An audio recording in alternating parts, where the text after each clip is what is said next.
Hello, everyone, and welcome to the show. This is Franz Sidney with Create with Franz online today with Sue Belton, all the way from London in England. Welcome. Thank you very much for having me. Oh, I am so excited about today. I've been reading your book and everything. You guys, Sue Belton used to be a journalist and a BBC producer, and for 14 years, she worked like crazy. She worked like 18 hours a day. It was just mad. It was a good job. Probably everyone wanted to do it, but you know what I mean? Busy, busy, busy, busy. And in the end, she could not switch off. There was a point when she decided, I'm going to have a coaching session. And this coaching session changed her life. And then she decided, you know what? We can change the life of a lot more people. And so she became an amazing coach, award winning, and all sorts of stuff. And she's going to tell you more about it in a minute. And because her life was so experimental for her, she learned so much about how to switch off. This episode is for you. If you have a person that goes to work as either is a people pleaser and never has time for himself or works day and night like Dave. You will see the story of Dave very soon, who was working from 6 a.m. to 8 p.m. and even in the weekend, after a couple of hours with the family, he would not be able to switch off. If you are the person that is always looking at the emails from work when you get home, so you cannot have the really good time that you want in the end. You know, just work, work, work, and still you're not productive, this episode is for you. But don't switch off. If you are a housewife, if you are a homebody, you are still at risk of being so taken with all this work mood that you never switch off and you're still at risk of not being happy. So I'm so happy to welcome Sue because she knows exactly what happens. And let's go through all this description. I mean, I do have a book. It was an amazing read, guys, but let's talk about it in a minute. So what was happening to this guy called Dave or to whoever as a client that was destroying his life completely, despite looking very, very good from outside? Oh yeah, and that's the thing. Look, Dave came to me like all of my clients actually, they're doing really, really well. They're super successful, and it's coming at a very high cost. That's the stuff that's going on underneath the surface. So the cost is that they are working typically 60 to 80 hours a week. They're never seeing their families. So they're typically men in their 40s and they've got young families, they've got wives. And even when they're with their families, they're not fully present. They're thinking about work, they're thinking about all they need to do. They typically have a quick dinner, see their kids maybe, and then get back on the computer, back on the devices and emailing into the late hours.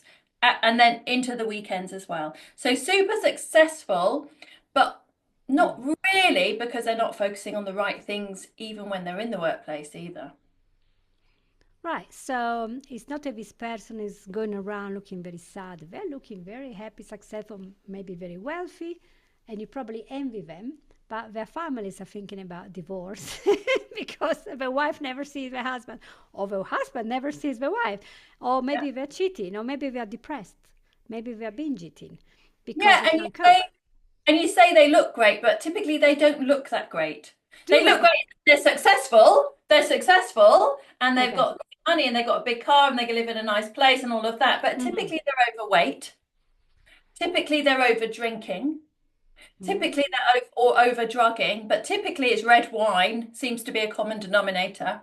And Yeah. typically they don't look their best. They typically look about 5, 10 plus years, and they are at significant risk. The figures are there of heart attack or stroke. When they retire, they typically drop dead, literally. And I'm not exaggerating. Yeah. No, why would you? Because you had very how do you say blue chip clients and everything. So you see what happens and the typical stressed person. And you know, there is something in our mind that doesn't allow us to switch off. And I always remember, I think it was in the Reader's Digest many years ago before we went bankrupt. We used to get it every month. And there was a book, a psychology book that I really loved, and I had to give away when we moved. And I love this cartoon. This guy that is in a big office, in a big, big building. He's a top boss, right? And he's working the whole day. And so he's thinking, oh, I'm so exhausted. And then you see him talking to the therapist. And the therapist said, you know, just drop the office, drop the job, go and get a little cottage somewhere and get a little garden and work in the garden. And this guy, you can see from a little cartoon that he's so happy. He's working in the garden, he's growing these beautiful plants. But then his mind takes over. It's not just a garden, he bought a field. Now he's employing people. Now he's got 10,000 people working. He's back in the office. Yeah, He couldn't switch off a business mind. yeah, Something that happens a lot. We always think about how to make more, how to do more. And yeah, it's one of the things. So this also happens. And that's why I was saying, do not switch off everyone. It can happen in the house. So you can have this mentality of being a people pleaser or work too hard or not being productive, being so scattered and interrupted. And then in the end of the day, you still have not accomplished whatever you're doing working at home, whether it's in with the chores and the kids, or some people have a work at home thing, but they can't switch off either. So how do you deal with all this? yeah. Well, I think the key thing and the big kind of aha moment for me and for my clients is realizing that we have driver behaviors. So behaviors underneath, because I don't know about you, but certainly for me and all my clients, is that it's like, oh, yeah, but I've tried and I can't. So if it was Mm, so easy, we would schedule our time and we'd do our work hours and all of that. We'd do it. We're all smart people, right? But it's the drivers underneath, the driver behaviors they're called, which have us doing it. So you've mentioned people pleasing. That's one of the main drivers. So I'm just wondering, it might be yours. I'm not going to say you can say, Franz, but so it's either the five drivers are be perfect, so needing to get everything right. That creates so much overworking. People pleasing, please others, that's known as that driver. That was the one, my case study, you mentioned Dave, that was the big one for him that kept him doing so much work for everyone else. He was exhausted and he never got to his strategic thinking, which is what he was paid for at his level. hmm, Then there's try hard. That is that you cannot bear an empty space in your calendar. You have to have so many plates spinning at the same time, and you'll keep creating plates to spin at the same time. like a drug. Oh yeah, these are all, well, the drug is underneath, what lies underneath is that I'm only okay, as in lovable, worthy, good enough, if Right. I'm getting everything right, or I look busy. Or the other one is be strong. I've got everything handled. I can cope with everything. So Okay. that's so deep. These are so deep and so old within us. They're what's behind working 60, 80 hours a week and never getting to the important, joyful stuff of life. Yeah, because in the end of the day, we imagine, the old generation that you will work hard in an office 8 hours a day or more until you're 65, and then you retire, and you can finally have a good time with your family. And by that time, maybe you don't have a family anymore, or maybe you're dead because I yeah, can't rest until. That's another one. That's yeah. another mindset. I can't rest until I get to 65 or until I've done this one. And of course, it never comes. It never happens. So how long is the task list of these people that are overworked and never getting where they want? It's never ending. Never ending. That's the length. It never ends. The amount of time I was with a client this morning who said, look, this is my list. And I only managed to do these two bits today. And the list is like that long. And then they've got another list and then it's never ending. The issue being that all of the doings are things that are not what they should be focusing on. They should be focusing on Mm, strategy, networking, opportunities, all like that. But they're so stuck in the weeds doing all of this other stuff that they never get to actually that level of thinking ever. right. That makes a lot of sense. So it's a long list. Tell me a little bit more about this perfect person that do it all. What was it? Oh, be strong. Beast? No, you mentioned two. One was a people pleaser, and the other one was there Oh, has be to be perfect. Be perfect. perfect. Right. What about this perfect person? There must be a lot of them around. Yeah, me. Hi, nice to see you. Mrs. Perfect, right? I'm a So, recovery.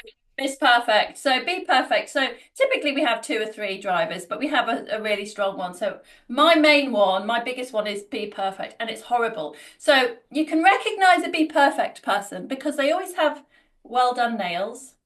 They always have lipstick. They had their hair done. Their makeup's immaculate. Everything about them is immaculate. And you might think, oh, well, what's wrong with that? The issue being that if you've got be perfect, you will research anything to the nth degree. You will overwork to get it absolutely right. You've got to get everything right. And in terms of leadership, it's a real problem because your team will never get it right, will never get it to your standard, and they'll always feel and know that. So they start overworking to try and reach your standards. The other thing about Be Perfect is it can really make you procrastinate and never start things because you think, I can't get it right, so I'm not going to do it. It's too scary for me because there's no way I'm going to get it right. So it can really hold you back as well. Right.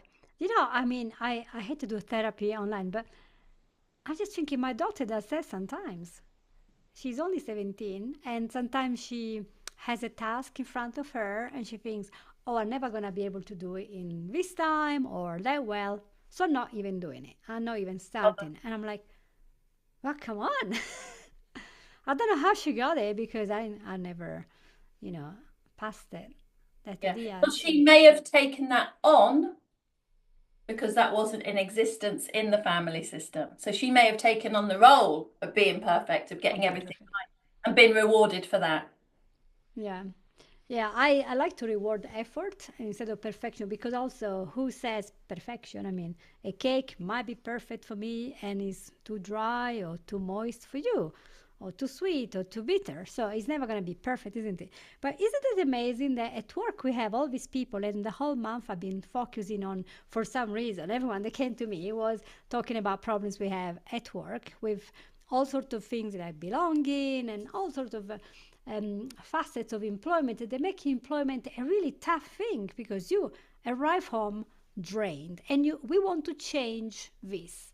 How do we then switch off his brain that is always going and trying to do everything? Yeah. Yeah. Well, there's loads of different things depending on your particular flavor of your drivers. But the one thing that I start by doing with my clients is looking at how they are spending their time, what they are spending it on. So, for example, Dave, who was my client in the book, he was spending all of his time, most of his time, on doing his team's work for them. He would complain that they wouldn't step up, they wouldn't show initiative. Yeah, but if I don't do it, it's not going to be right. All of that, so you can see he had be perfect, he had please others. So it depends, but it's really looking at where you're spending your time first. And that's the shift because you want to shift out of the doing and the day-to-day operations. What holds you in there? And you want to shift up into quality and personal leadership, which is self-care, which is values, purpose work, which is strategic. Okay, what's the next opportunity? How can I create opportunities in the business, in my career, future-proofing your career? Mm. It's all the strategic stuff. And I'm going like this and this because I use the Steve Covey time management matrix. It's in the book. Because you really need to make that shift. Right. And I was reading in your book, this shift doesn't happen overnight. It's not that you have a coaching session and the day after you're like, I'm a new person. So does it take quite a few months? I was reading up to 9 months and quite a few falling over. Yeah.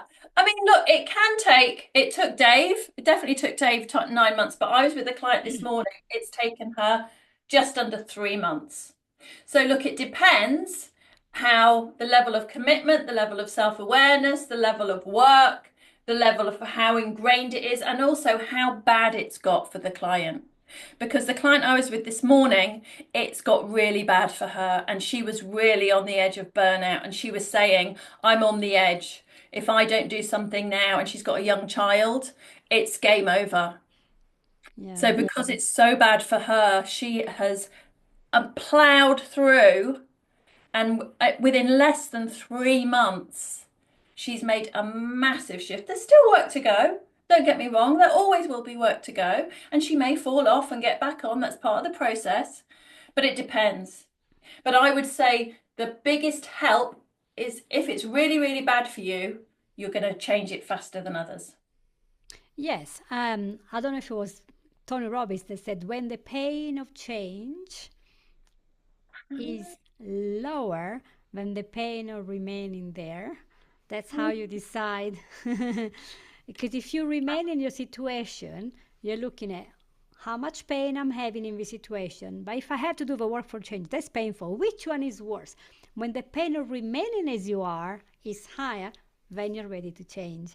And a lot of people say, oh, I can still cope. Can still cope. And then they wonder why maybe they get laid off, or maybe they get a stroke or a heart attack. Maybe their health is not going well. Maybe their husbands, wives, children have created a life completely planetarily dissociated. They're around him, but they're never with him because him, her, they are never there personally. Yeah. It's important. I love your concept that you said, well, why don't you get in your calendar yourself as your best client? What is the difference? Now, that's not to be selfish. We are not preaching in any way that we have to be self centered. That's different, right? Well, it depends what you mean by self-centered. I love the word selfish Mm-hmm. because I think, it's actually a Buddhist concept that you've got to take care of yourself first, put your oxygen mask on first before you can take care of others. So I Exactly. say be selfish. The more selfish you are, the more you can give to others. But Yeah, it has got to start with you. It right. absolutely has. Because if you don't love yourself, then you're not going to spend any time eating well, exercising, relaxing, taking time with your family, doing the things that you love with them. Because, oh, yeah, I have to do this. But why do we become people pleasers and we fill up a calendar and then our own things that we really want to do disappear? Why are we such people pleasers? Well, not all of us are, Okay. thankfully. I'm not. I'm so happy not to have this driver. But I'm someone very close to me has it, and they're all painful because you don't want to be behaving like this, but you can't help it. The reason why anyone would become a people pleaser is because when they were a child, in pleasing others, that's what had them be loved and belong in their family system. Be a good boy, be a good girl. Okay, if you're a good boy, you're gonna do this. So, God, yeah, what is that? What does that mean? Good boy, or good girl. And mm, typically it has been gender related, but it's not all gender related. I know plenty of men who have the please others driver. And it's really and the painful thing about it is that you are really not lovable unless you put others first. hmm, Super old. These drivers develop, some say within the first 18 months of your life, and definitely up to the first 7 years of your life. So they're super old. You clock very quickly as a little kid, a little baby, what you need to do to get fed and loved. right. And that's where it comes from. And that's why it's so frightening and challenging and difficult to step out of it. Because inside, deep down, you fear that you'll just be cast out and won't be loved by anyone. And that's the worst thing for a human being. Yeah, being loved, being accepted, and just getting the book out. I know that you have a copy there. So, this is a book that you have written. So, for those who are just listening, I'm holding Screw Meditation: How to Switch Off a Busy Brain, Be More Productive, and Enjoy Life. It's one of the best selling books. And I just wonder, there is there is a possibility of having coaching, but a person can also work and ask themselves a question so they can work out what is the issue. How does this process work? Do you want to explain that? What within in the book? Within the book, yeah. Oh yeah, so basically what they do is firstly check in, is this for you? And there's a load of check-in questions to see. Because I don't want to waste your time. I don't want you to read a book that's not for you. So there's some check-in questions. And then the first piece that they go to is some neuroscience about what's happening to their brain in terms of cognitive impairment. Because people that I work with and the I am analytical thinker. So we need to know why.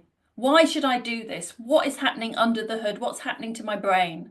And in knowing the why and how serious it is, you're literally killing off your brain cells when you are stressed, literally, and not just any brain cells, but the really important ones here. So they get to realize that. And then I take them through the process that I take my clients through. So working out where they're using their time, what their drivers are, and then the other key things that they can do to start switching off. Yeah.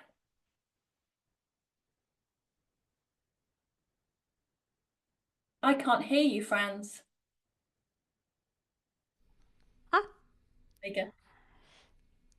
so, and I've noticed something in the book, and it says buffers. You should have buffers. And there's so much here about going back to back from meeting to meeting, from task to task. Did you want to talk about it? Because I think a lot of people do that. Doom, doom, doom, doom. It's awful. It's awful. And especially if you read, Google it, there's a Google study that shows people that go in back-to-back meetings. So if you go from one meeting to the next, when you're in that other meeting, you're starting to get stressed and thinking about the next meeting, right? And you've got Yeah. to finish this meeting and you've got to get into that one. So your stress levels, your cortisol levels rise. Literally, you get stressed. And then you go into that meeting. Then they rise again. You go into that meeting. They rise again. So it's cumulative across the Mm. day. So again, I spoke to a client the other day. She had 13 back-to-back meetings. Wow. 30. I think that after 2 meetings, I will be a mashed up brain. And then she had to do her other work and emails. Yeah. So it's been shown, there's a Google study. Go and have a look at it. It's a brilliant study. If you like facts, figures, science, which I do, go and find it. So it's a really simple thing. And a lot of clients have a real issue with this, and they have to manage others' expectations and actually put blockers in their own diaries, because a lot of companies, people could just dive in and book things over other things. It's horrific. So that needs to be Mm. sorted out. And then you actually put those buffers in between calls. I mean, start with 10 minutes. But I noticed that when people build 10 minutes within the hours, they start, if you're a people pleaser, you'll go over it. Dave did. We had to do a lot of work around that. He would build in buffers and then go over them. So there's that. But start small and start possible. So really small that you can keep to, even if that's just 5 or 10 minutes to start with.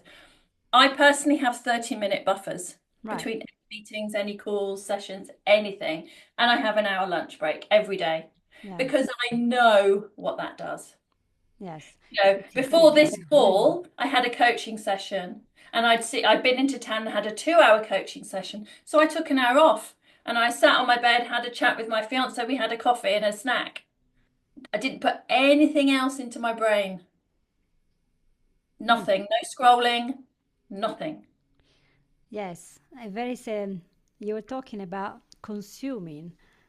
That's the word they were using in the book. See, I read it, so I know what I'm talking about.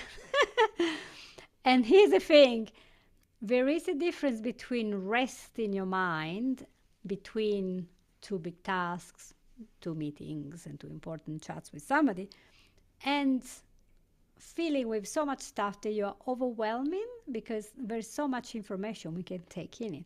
So you need to switch off. And also, if you watch Huberman Lab, Andrew Huberman, the guy from Stanford University, neuroscience, he was saying if we want to learn something, we have to give a time for the brain to rest after that, even nap, so they can be consolidated.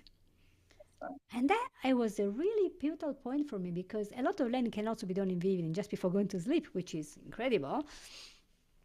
But I think if you apply this neuroscience to your daily tasks and thing where you have to really be there, you want to be there focused, concentrated, calm, and be present. So you have this wall around you mentally that has no past, no future, it just that's the meeting, that's the task. So be present. Nowadays, it's a really difficult thing with social media, phone Oh, calls, emails. yeah, yeah. The thing is, though, Franz, is it's super, super important because we only have so many hours of cognitive function a day. So, brain battery power. We Mm. only have so many hours a day. And some scientists say that when we hit 40, that massively drops off to even as little as 6 hours a day. So just pause and think about that. Have you ever, have you had that experience where you feel like you're hitting something and you go a bit fuggy and you can't do any more, but you might push through, right? But you know that, Yeah. have you had that experience where you suddenly like, oh, it's gone a bit all foggy and a bit woolly? Yes. Yes. That's a sign of cognitive impairment. That's when your brain has had enough, your stress your brain will get, that's it, your amount of cognitive function is done for the day. And if you push through that, which many people do, what happens is your brain gets flooded with stress hormones, and there's a few of them, and your brain function switches from here, which is your prefrontal cortex, where all the fabulous thinking, reasoning, empathy, judgment calls, discernment, all of that happens. Mm. Back here, your limbic system, the fight, flight, freeze system, your brain function switches. So you start making decisions from a place of fear, and your empathy switches off. Your impulse control switches off. You can't control yourself. Your frustration levels are sky high. So just think about leadership as well as family life, everything. That's what's happening. More impatient. Yeah. That makes a lot of sense, and it might explain why at home, at work, in your sport club, whatever, there is a point where if you don't switch off, your body will switch off completely. And then you get the consequences because, of course, there are people that end up with a heart attack, but even on a daily basis, just feeling this chest pressure that you got this and you got that and you got this and you got that. When you're not getting that rest, and we always say, oh, I'll take care of it later. Well, sometimes later is not possible because Later never happens. Let's be yeah, honest. yeah. For a lot. So rest is important. So mentally, physically, spiritually, you want to switch off. And I see that sometimes I recorded 3 episodes in a day with my guests. It's like quite grueling because after the recording, you have to immediately start taking notes of important things. Then you have to do all the editing, preparing all the tags, all the text. It's a lot of stuff. And then you go straight to the other meeting. But if you don't, then you have so much time to ponder what Mm. happened, what was your learning here, and it just feels so much better. And of course, for not it's not possible for everyone to have all these buffers, as we say, because sometimes we have so many appointments. So the important thing probably is to get your calendar out and block those things that that you really want to do. Block the time for them, or they're never going to happen because it's not in the calendar. People call you say when are next free, and I'm like, oh my gosh, I could do it tomorrow too, but I have so much stuff. Just see you in 2 weeks because otherwise I'm gonna be frazzled. So it's an important message. So a person listening to us and say, okay, I want to get a change. I would suggest, first of all, just get the book. Just get the book. It's such an Thank you. amazing, Thank you. amazing book, guys. I read it over, 3 hours. Oh yeah, it's Easy. super accessible, short. But Yes. also, Franz, what I say is because so many people can't even do that because they're so stretched. Too busy. Listen on Audible, Spotify. Right. Do that first, and then get the book for all the lovely stuff to embed. But just listen on Spotify or Audible if you can't even. So many people now, it's really, but this is part of the issue, will not sit down and read a book anymore. Yeah. I really It's literally took that. my daughter to a meeting and I said, you do your hour meeting. And I got from page 68 yesterday to page 146. I read the whole book, the end of it, because I read the other one before. And I have to say, because I was there, everyone around me was there with a mobile phone scrolling. And I was like, no, no, I'm just gonna read this, because it's a really interesting thing. And there are short chapters. you have a title, which is a driver, so there is no neuroscience thrown on you. You're going to have to look up a dictionary. No, it's very doable. And I would have thought it's very good if you just say, okay, I'm going to give myself permission to read this book and I will read one chapter a day. And, and thank you for the dedication. And this is going to be worth so much money in 10 years. So, yeah, I'm waiting for that. The book is useful, but some people might want some coaching session. Now, I know you're in London, but also you work via Zoom. Is that correct? Oh yeah, I mean, I have clients in Australia, America, Singapore that I've never met and will never physically meet. See? So Yes. yeah, I coach globally, and COVID changed that a lot as well. So that Yes. made that much more Yeah. acceptable for people. Yes. So Yeah. With COVID, we all went through Zoom, and some of my clinical hypnosis clients, they done better on Zoom than in person because they maybe people that didn't come out of the house for many years, and but they were able to go on Zoom to do their session because of anxiety and panic attacks. So it's been a blessing, although I do like to work in person. But not everyone can go to London.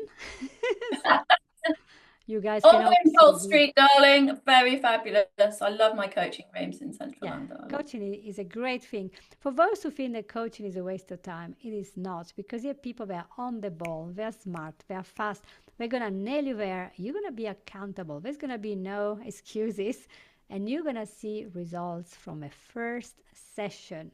So when you see the change, you realize actually this is improving my life, and you continue to do the coaching until you are navigating it. And even if you coach for a whole 6 months or a year, it's such a big investment, but it's so worth it. Yeah. Oh God, people pay for results. They're not going to keep paying if they don't get Mm, results. And great, I'm with that. I'm down with that. It also has people being much more invested in the process. yes. Yeah. Yeah, a lot of it's your motivation. Some people end up coaching because their wife says, I'm just going to go. I've never seen you. You're never here. When you're here, you're not with us. So let's conclude this amazing episode with a final thing that I quote now in almost all my episodes, and you quoted in the book. Oh, Nobody has ever said on their deathbed, I wish I worked more in the office. I wish I scrolled more on yeah. social media. I wish I spent more time. Da, da, da. No, most people say, I wish I took more care of my relationships and maybe explore the hobby and just take time to relax because life is not about, it's not a race, isn't it? So, Great reminder. um, it's a great message that you left us, and also we want to thank Stephen Covey, now passed away in the 80s, amazing LDS author who wrote this amazing book. Was it the Six Habits of the Most Successful People? Habits of Seven. highly- Seven.